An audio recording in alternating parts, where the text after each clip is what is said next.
అట్టగా అందరూ వేసుకోవాలి ఐఏఎస్ ఏమైనా నిజంగా సామర్థ్యం రాయించుకొని ఇప్పుడు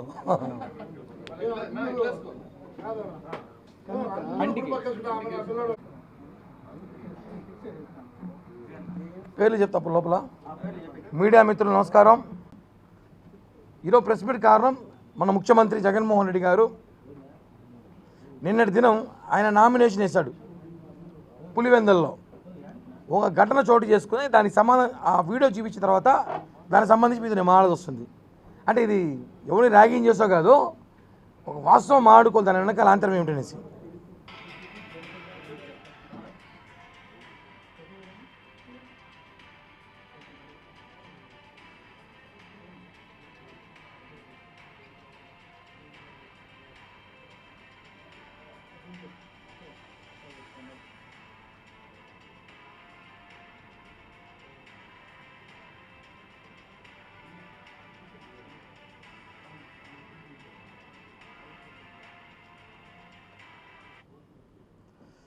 అందరూ చూసాం. అందులో సాక్షాత్తు 5 సంవత్సరాలుగా పరిపాలించిన మన ముఖ్యమంత్రి జగన్మోహన్ రెడ్డి గారు ఆయన జేబులో పెన్ను ఉంది. అవినాష్ పెన్ను తీసుకుని సంతకం పెట్టినాడు. అది అవినాష్ అంటే తెలుసు, చిన్నపిల్లడు, బాబాయ్ చంపేసిన చిన్నపిల్లడు పెన్ను తీసుకొని సంతకం పెట్టాడు.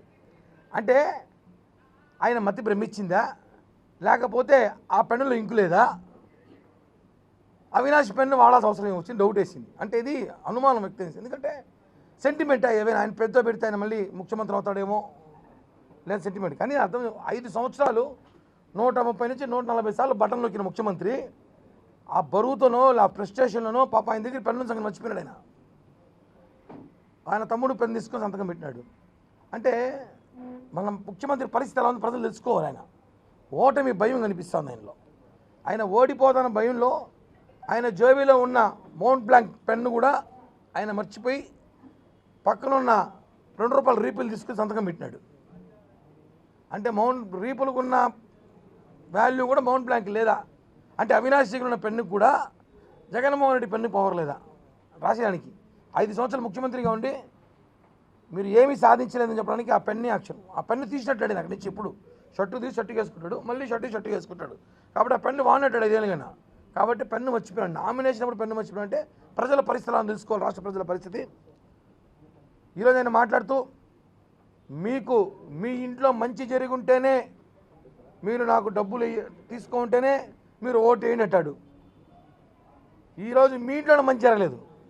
2 చెల్లెలు రోడ్డు మీద తిరుగుతున్నారు. 2 చెల్లెలు పొద్దున్న నిద్రలేస్తే చంద్రబాబు నాయుడు గారి కన్నా పవన్ కళ్యాణ్ గారి కన్నా ఎక్కువ వాళ్ళ చేస్తారు. ఆయన్ని సొంత బాబాయిని చంపేసి అతను పక్కన పెట్టుకున్నావు, చిన్న పిల్లాడు అంటున్నావు. ఈరోజు సొంత చెల్లెలు బయటకు వచ్చి మీ ఇంట్లో మంచి జరుగుంటే ఓటేయనప్పుడు మీ ఇంట్లో మంచి జరగలేదు, మీ ఎలా ఓటేయాలి? మీ ఇంట్లో కరెక్ట్గా లేనప్పుడు మేము ఎలా ఓట్లేయాలి ప్రజలు అడుగుతున్నాం. రాష్ట్రంలో రౌడీ పరిపాలన, గూండాలు రాజ్యం వెళ్తున్నారు. కరెక్ట్గా ఇంకొక 16-17 రోజుల తర్వాత ఈ రాష్ట్రానికి కూటమి అధికారం రాబోతోంది, మంచి రోజులు రాబోతోంది. అదేవిధంగా తిరుపతిలో, చంద్రగిరిలో కూడా మనం చూసుంటాం ఘటన. తిరుపతిలో మొన్న కోటకొమ్మల లేఅవుట్లో ప్రచారానికి పోతే కొంతమంది వైసీపీ డాగ్స్ కొంతమంది అడ్డుకున్నారు.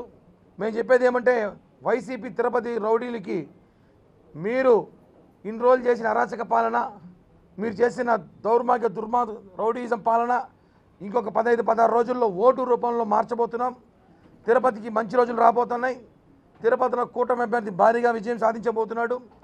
మీరు ప్రజలను భయపెట్టి ఈరోజు చూస్తున్నాం ప్రచారానికి వెళ్తే కూడా మీరు అడ్డుకుంటున్నారంటే ఏ విధమైన పరిపాలన చేస్తున్నారు?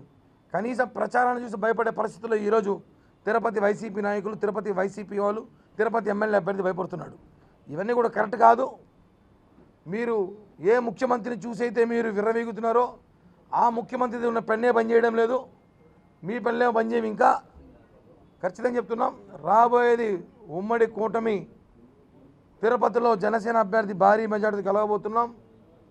ఏదైతే మీరు అభివృద్ధి చెప్పారో అది అభివృద్ధి కాదు, మొత్తం మోసమని ప్రజలకు తెలిసే రోజులు చాలా దగ్గరలో ఉన్నాయని చెప్పి కూడా తెలియజేస్తున్నాం.